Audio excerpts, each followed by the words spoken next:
Assalamualaikum warahmatullahi wabarakatuh. Perkenalkan, nama saya Muhammad Azmal Rafasia, mahasiswa aktif UIN Syarif Hidayatullah Jakarta dengan NIM 12512600175. Pada kesempatan kali ini saya ingin membuat video bertujuan untuk memenuhi kebutuhan tugas akhir saya di mata kuliah Pendidikan Kewarganegaraan.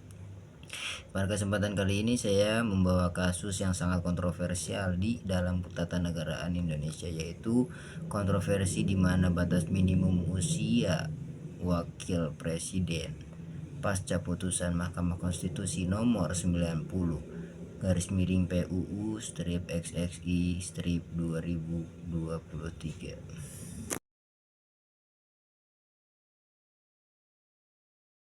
Dari Undang-Undang Pemilu soal syarat batas usia Capres-Cawapres di Mahkamah Konstitusi ternyata banyak dicermati oleh elit partai politik. Mereka meyakini putusan MK atas perkara tersebut bakal mempengaruhi kontestasi politik dan Pilpres 2024, terutama dalam menentukan calon wakil presiden. Ketua Umum Partai Gerindra Prabowo Subianto setuju syarat batas usia Capres-Cawapres diturunkan.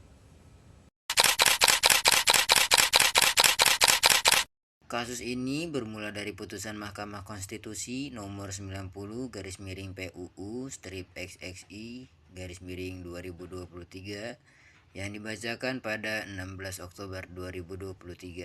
Sebelum putusan ini, syarat usia calon presiden dan wakil presiden adalah minimal 40 tahun. Sebagaimana diatur dalam pasal 169 huruf Q Undang-Undang nomor 7 tahun 2017 tentang pemilu. Namun, pasca putusan MK, aturan tersebut diubah menjadi usia minimal 40 tahun atau pernah atau sedang menduduki jabatan yang dipilih melalui pemilihan umum, termasuk pemilihan kepala daerah. Perubahan ini memicu kontroversi besar di masyarakat. Kalau pemerintah dan DPR sudah setuju, mengapa tidak diubah saja undang-undangnya?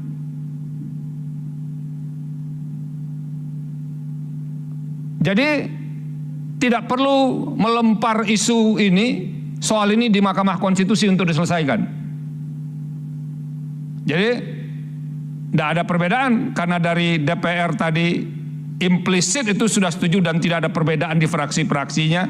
Kelihatannya pemerintah juga setuju, kan sederhana ini untuk mengubahnya. Dibawa ke DPR saja, diubah undang-undang itu, pasal itu sendiri.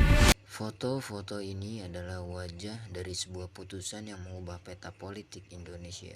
Mahkamah Konstitusi nomor 90 garis miring PUU strip XXI garis miring 2023.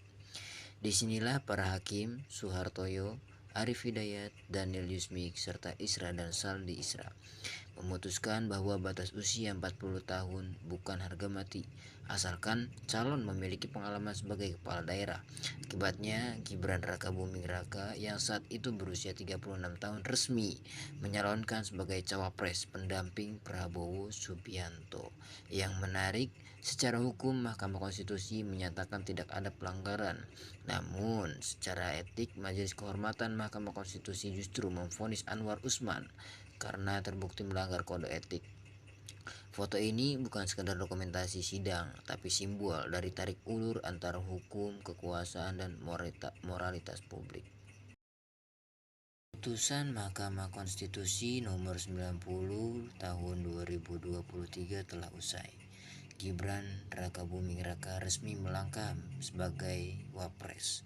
Secara hukum semua dianggap sah, namun yang tersisa di publik bukanlah sekedar soal legalitas, melainkan pertanyaan tentang keadilan, etika, dan integritas lembaga peradilan. Foto-foto ini menjadi pengingat bahwa hukum memang bisa mengubah segalanya termasuk batas usia. Tapi kepercayaan publik tidak bisa dibangun hanya dengan putusan semata. Di akhir hari yang diingat bukanlah angka 40 tahun, tapi bagaimana demokrasi kita diperlakukan. Ke Jakarta nanti siapa yang duluan diketemuin Mas Gibran? Ketika sampai di Jakarta nanti agendanya apa duluan? Ketemu Pak Jokowi dulu kah? Enggak sih, saya mau mandi dulu di hotel ya.